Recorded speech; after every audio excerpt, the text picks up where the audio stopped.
நம்ம heart attack வர்றதை எப்படி முன்கூட்டியே தெரிஞ்சுக்கிறது அப்படிங்கிறத இந்த பதிவுல பார்க்கலாம். இந்த ஒரு சின்ன டெஸ்ட் தான் அதுக்கு தேவை. அதுக்கு பேரு சிஆர்பி. சிஆர்பினா சி ரியாக்டிவ் புரோட்டீன். இது நம்ம உடம்புல எங்க ஒரு அலர்ச்சி ஏற்பட்டாலும், அலர்ச்சினா இன்ஃப்ளமேஷன் இருந்தாலும், இந்த சி ரியாக்டிவ் புரோட்டீன்ங்கிற அப்படிங்கிற ஒரு சப்ஸ்டன்ஸ் கல்லீரல் பகுதியிலிருந்து வெளிவரும். ஸோ அதோட அளவை ரத்தத்துல பார்த்தோம்னாவே நம்ம உடம்புல எங்கேயோ ஒரு அலர்ச்சி இருக்குது.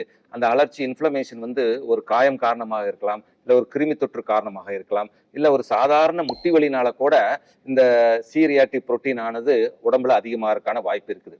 ஸோ எங்க அலர்ச்சி இருந்தாலும் சி ரியாக்டிவ் புரோட்டீன் அதிகமாகும். இதுலயே ஒரு சென்சிட்டிவ் டெஸ்ட் இருக்கு. அதுக்கு பேரு HSCRP, ஹை சென்சிட்டிவ் சிஆர்பி என்ற டெஸ்ட். அந்த டெஸ்ட் இருதயத்துக்கு போற ரத்த நாளங்கள் உச்சவரில் இருக்கிற எண்டோத்திலியம் அப்படிங்கிற பகுதியில ஒரு சின்ன இன்ஜுரி இல்லது காயம் ஏற்பட்டாலும் இந்த HSC ரியாக்டிவ் புரோட்டீன் என்ற பொருள் ரத்தத்துல அதிகமாகும். இது ஒரு முக்கியமான அறிகுறி. நம்மளுக்கு பின்னால ஒரு மாசத்துக்கு அப்புறம் மாரடைப்பு வரப்போகுதுன்னா அந்த மாரடைப்பு வருவதற்கான முந்தின நிகழ்வு இந்த ரத்த நாளங்கள் உச்சவரில் ஏற்படும் மாற்றங்கள் தான். நார்மலா அது 1 மில்லிகிராம் பெர் லிட்டர் என்ற அளவுல தான் இருக்கும். அது 1 to 3 மில்லிகிராம் பெர் லிட்டர் அளவுக்கு வந்தாலே உடனே நம்ம ஒரு எச்சரிக்கை ஆயிரணும். இந்த மாதிரி நம்மளுக்கு பின்னால ஏதோ ப்ராப்ளம் வரப்போகுது, அதற்கான தடுப்பு நடவடிக்கைகளை இறங்கிடணும்.